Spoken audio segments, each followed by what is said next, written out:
Kalakwatsara, we're going to Castle Helmond. We're here in Helmond, here near in Eindhoven. Come and join us. We will go to the Castle Helmond.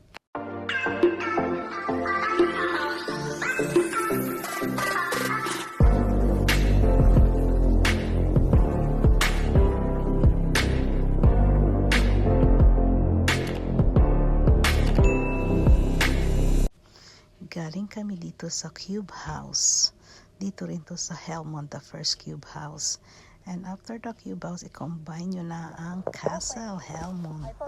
Yes, if you come to Helmond, don't miss it. Ito yung Castle Helmond, ang bahay ni Saint Nicholas, ni Santa Claus. Ang sabi nga nila, for children. Ito, during the first week, December 5, Santa Claus is coming here in this castle.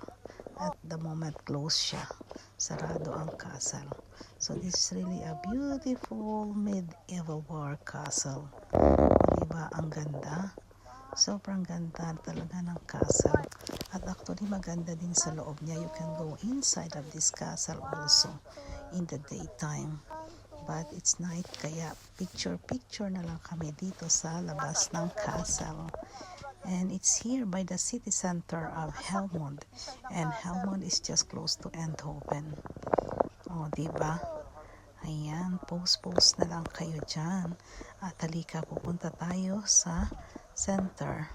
At maghahanap tayo ng ice cream. O, ayan, nakakita kami ng ice cream. So, kain muna kami ng ice cream at ginabi na kami sa paglalakwatsa dito sa Helmond. Tabi lang to ng Eindhoven. But it's really beautiful here. A lot of medieval houses din dito. At ito yung sa may terrace. So, they also have a yummy ice cream parlor here.